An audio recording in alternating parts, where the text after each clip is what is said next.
What's good, everybody? How's everybody's Friday doing? Lawrence Martin here. I just wanted to jump on and talk about credit a little bit and how to build that credit score. Okay.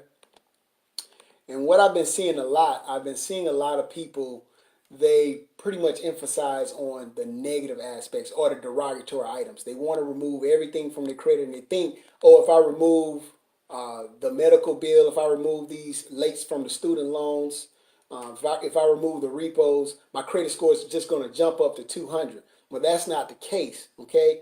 If you don't have positive credit reporting on your credit report, I don't care if the president of the United States told the credit bureaus to remove everything, you're still going to have a low credit score. Okay, so I'm going to give you a few tips on how to build a credit score, where you need to go to actually uh, get the credit cards you need to actually put on the credit report. Okay, first of all, if your credit score is below 640, you don't need to be applying for credit. Period. All right, anything below 640 to be safe. Because the worst thing you want to do is apply for credit and get denied. All right, and there's two reasons for that. Number one, if you apply for credit, first of all, your score is going to drop because you're going to get an inquiry. Okay. The second reason is if you get denied, it's going to pretty much transmit in the credit system that you've been denied credit, and it's pretty much going to scare away all the other creditors to let them know, hey, you've been denied credit from HBC Bank or whatever. So why should we give you credit if they denied you? Why did they deny you credit? And this is a typical application. When you put in your application, this is the typical thing that they do. They ask for like, have you been denied credit or and that sort of thing. So you want to make sure that when you're applying for credit, your scores are not below a 640. Okay, that's the first tip. Okay, and what I mean by applying for credit, I mean what I'm saying is you want to make sure that you're not supplying for unsecured credit cards. Now, when it relates to secure cards, you need to go in the right places. There is a category of secure cards that you need to apply for. First of all, you need to make sure that the secure cards are reporting to all three credit bureaus if you're going to go that route. Okay, make sure that they're reporting to all three credit bureaus. All secure cards don't report to all three credit bureaus. It doesn't make sense for you to have a high score in Equifax and your scores are still low in TransUnion. So make sure, number one, that they apply, when you apply, that they actually will report to all three credit bureaus.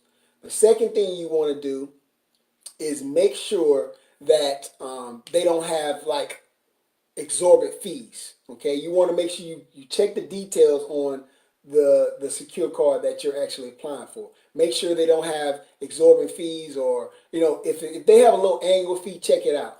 But you want to read the details in the terms and agreements. Okay, that's the second thing you want to do. And make sure you also just check the rates on them. When you're dealing with credit, the main thing is you want to know the numbers.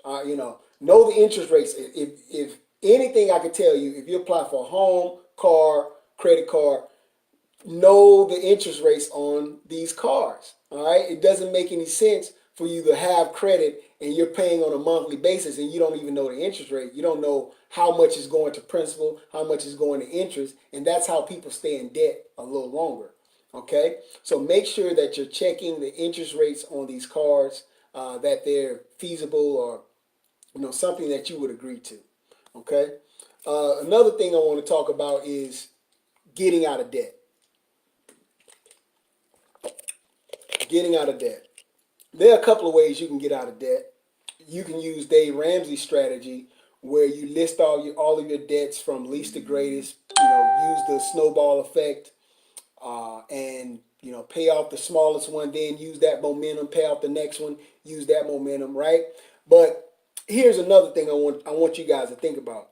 If it's going to take you more than 3 years to get out of debt, then you need to think about other alternatives, because the longer you stay in debt, the worse it is, especially when we're talking about interest. So let's just say, for example, if you're $100,000 in debt, right? The first thing you need to question is, can I renegotiate this debt? Is there a way I can actually renegotiate the debt? And also, can I renegotiate the payments, right? The payment schedule. Can I renegotiate this debt? Those are the questions you need to ask, okay? If it's taking you more than 3 to 5 years to get out of debt, the first thing you need to do is ask, hey, can I renegotiate the interest rate? Can I do something to actually accelerate the process? Okay, or come to if it's a installment loan, maybe do a settlement where it won't hurt your credit score. Okay, now if we're talking about credit cards, then of course obviously you don't want to close those accounts because that's going to drop your credit score anyway. But if we're talking about installment loans, or even a car loan that's late that you want to try to pay off, make sure you can renegotiate or even refinance some of that.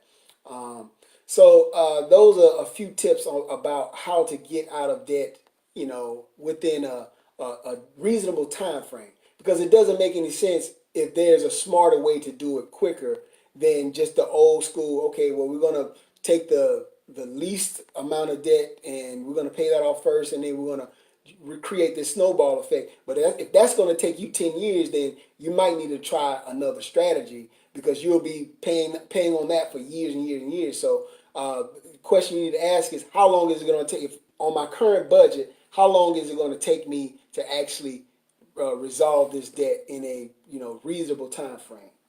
Okay. So and it all goes into your goals as well.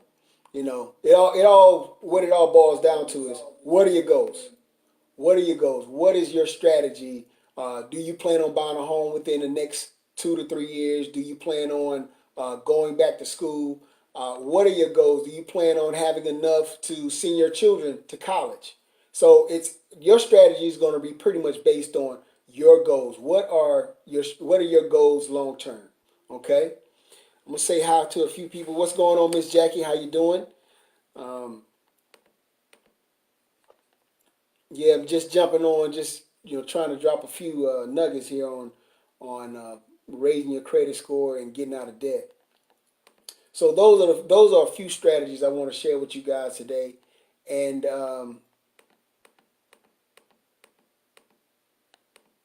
what we got here. So yeah,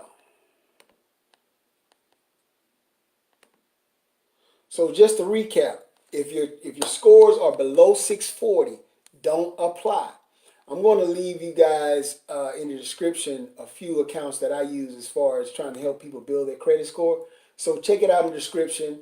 And if you have any questions, let me know. I'll be here. Y'all take it easy now.